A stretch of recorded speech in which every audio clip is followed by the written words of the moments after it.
1938 के अंत तक हिटलर की आक्रामक गतिविधियों के कारण यूरोप का वातावरण अत्यंत तनावपूर्ण हो चुका था।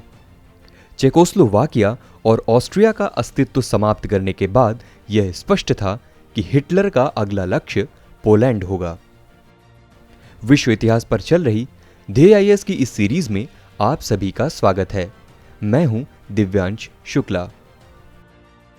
दरअसल प्रथम विश्व युद्ध के बाद हुई वर्साय की संधि में जर्मनी को अंगभंग करके पोलैंड को जर्मनी का कुछ भाग दे दिया गया था। इसी भूभाग का प्रयोग करके पोलैंड समुद्र तक पहुंच जाता था। इसे पोलिश गलियारा कहते थे। इस पोलिश गलियारे में रहने वाली अधिकतर आबादी जर्मन थी। हिटलर ने यह मांग की कि गलियारा क्षेत्र जर्मनी का भाग है और उसे जर्मनी को वापस किया जाए। इस मांग के कारण एक भयंकर अंतर्राष्ट्रीय संकट उत्पन्न हो गया, क्योंकि अगर हिटलर की यह मांग पूरी न की जाती तो वह पोलैंड पर हमला कर देता। और जैसा कि हमने अपने पिछले वीडियो में देखा था कि पोलैंड ने मित्र राष्ट्रों के साथ संधि कर रखी थी। यानी अब स्पष्ट हो चुका था कि अगर हिटलर ने आक्रमण किया तो युद्ध को टाला नहीं जा सकता। चूंकि पोलैंड, ब्रिटेन और फ्रांस आपस में संधि कर चुके थे, इसलिए अब किसी एक पर किया गया हमला सब पर माना जाएगा और वह सभी का शत्रु होगा। अंततः 1 सितंबर 1939 को सवेरे ही जर्मनी ने युद्ध की घोषणा कर दी और पोलैंड पर हमला कर दिया। हमला होने के बाद भी ब्रिटेन और फ्रांस ने कहा कि यदि अभी भी जर्मन सेना वापस लौट आए तो वे युद्ध की घोषणा नहीं करेंगे। लेकिन जब हिटलर ने इस प्रस्ताव को ठुकरा दिया तो 3 सितंबर को ब्रिटेन और फ्रांस ने जर्मनी के खिलाफ युद्ध की घोषणा कर दी और यही द्वितीय विश्व युद्ध का प्रारंभ था। ब्रिटेन और फ्रांस ने युद्ध की घोषणा तो कर दी थी, लेकिन दोनों में से कोई पोलैंड की मदद के लिए नहीं पहुंचा। आखिरकार 3 हफ्तों में पोलैंड परास्त हो गया। 1 सितंबर 1939 को विश्व युद्ध शुरू तो हो चुका था, लेकिन अभी वह पूर्वी यूरोप के एक छोटे से हिस्से तक ही सीमित था। युद्ध की घोषणा के बाद लगभग 7 महीने तक छोटी मोटी नौसैनिक झड़पों को छोड़कर ब्रिटेन और फ्रांस की जर्मनी के साथ कोई वास्तविक लड़ाई नहीं हुई। रूस इस युद्ध को अभी तक सिर्फ दूर से ही देख रहा था, लेकिन पोलैंड के पश्चिमी भाग पर जर्मनी का कब्जा रूस को अखर रहा था, क्योंकि पोलैंड प्राकृतिक तेल का क्षेत्र था और रूस उस पर अपनी आंखें गड़ाए हुए था। रूस को जर्मनी से एक खतरा और था। यदि जर्मनी पूरे पोलैंड पर कब्जा कर लेता तो रूस और जर्मनी की सीमाएं आपस में मिल जाती और जर्मनी भविष्य में रूस के लिए खतरा बन सकता था। इसलिए रूस बहुत दिनों तक चुप न बैठ सका और उसने भी पूर्वी पोलैंड पर हमला कर दिया। अब पूरे पोलैंड पर विदेशी अधिकार हो गया था, पश्चिमी भाग पर जर्मनी का और पूर्वी भाग पर रूस का। इसके बाद रूस ने जर्मनी के साथ संधि कर ली और दोनों ने यथास्थिति बरकरार रखने पर समझौता कर लिया। कुछ इतिहासकारों का मानना यह भी है कि पोलैंड पर किया गया रूस और जर्मनी का कब्जा दोनों की सुनियोजित चाल थी, जो कि दोनों के आपसी समझौते का नतीजा था।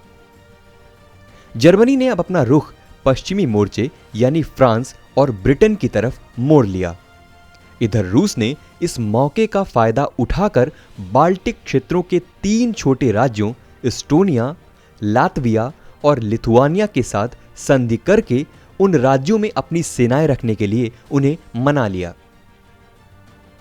रूस यहीं तक नहीं रुका। उसने 1932 के रूसी फिनलैंड समझौते को तोड़ते हुए दिसंबर 1939 में फिनलैंड पर हमला कर दिया और 1940 के शुरुआती दौर में फिनलैंड को आत्मसमर्पण करने पर मजबूर कर दिया। इसके बाद रूस ने फिनलैंड में भी नौसैनिक अड्डा स्थापित कर दिया। इधर हिटलर ने अब अपना रुख उत्तरी यूरोप की तरफ मोड़ लिया। दरअसल स्वीडन जर्मनी को कच्चा लोहा निर्यात करने वाला प्रमुख देश था और नॉर्वे दोनों के बीच में पड़ता था। अतः अपनी लोहे की आपूर्ति जारी रखने के लिए जर्मनी ने नॉर्वे पर हमला करके उसे जीत लिया और स्वीडन तक सीधी पहुंच बना ली। नॉर्वे की मदद के लिए मित्र देशों की सेनाएं पहुंची जरूर, पर उन्होंने देर कर दी थी। हिटलर अब तक नॉर्वे को रौंद चुका था। नॉर्वे को जीतने के साथ ही हिटलर को उत्तरी यूरोप में अपने नौसैनिक व वायुसैनिक अड्डों के लिए महत्वपूर्ण जगह मिल गई, जहां से वह ब्रिटेन पर सीधे हमले कर सकता था। नॉर्वे पर हिटलर के कब्जे के बाद ब्रिटेन की चेम्बरलिन सरकार की बहुत बदनामी हुई, क्योंकि वे नॉर्वे को बचाने में असफल रहे और मजबूरन चेम्बरलिन को त्यागपत्र देना पड़ा।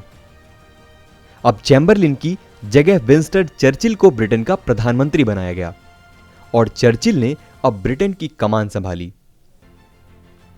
हिटलर अब किसी के भी रोके नहीं रुक रहा था। उसने 10 मई 1940 को नीदरलैंड्स और बेल्जियम पर एक साथ आक्रमण किया, जिसमें नीदरलैंड्स ने 5 दिनों में और बेल्जियम ने महज चंद घंटों में आत्मसमर्पण कर दिया। मई में ही हिटलर ने अब अपने पुराने शत्रु फ्रांस पर भी हमला बोल दिया और 16 मई को फ्रांस की फौज को पीछे हटने पर मजबूर कर दिया। 17 मई 1940 को जर्मन सेनाओं ने फ्रांस की सीमा की रक्षा पंक्ति को तोड़ दिया और 60 मील तक फ्रांस के अंदर घुस गई। फ्रांस तथा मित्र राष्ट्रों की स्थिति इस समय अत्यंत कमजोर हो चुकी थी। मई के अंत तक जर्मन सेनाएं डनकिर्क के बंदरगाह तक पहुंच गईं, जो फ्रांस का एक प्रमुख बंदरगाह था और बेल्जियम की सीमा के करीब था। डनकिर्क तक जर्मनी के पहुंचने के बाद बेल्जियम, फ्रांस और ब्रिटेन की सम्मिलित सेनाओं को और पीछे हटना पड़ा। 5 जून को जर्मनी ने फ्रांस पर फिर से ताबड़तोड़ हमले शुरू कर दिए और फ्रांस की सेना अधिक समय तक टिक न सकी। फलस्वरूप 10 जून को फ्रांस की सरकार ने पेरिस शहर छोड़ दिया और तूर चली गई। नागरिकों को भी पेरिस छोड़ने के लिए कहा गया। अंततः 14 जून को पेरिस की सड़कों पर जर्मन टैंक घूमने लगे और पेरिस शहर को जर्मनी ने अपने कब्जे में ले लिया। यह तो थी जर्मन सेनाओं द्वारा की गई कार्यवाही। अब इसके जवाब में ब्रिटेन व फ्रांस ने क्या कदम उठाए तथा कैसे जापान ने पर्ल हार्बर पर हमला किया, इसके आगे का घटनाक्रम हम अपने अगले वीडियो में जानेंगे।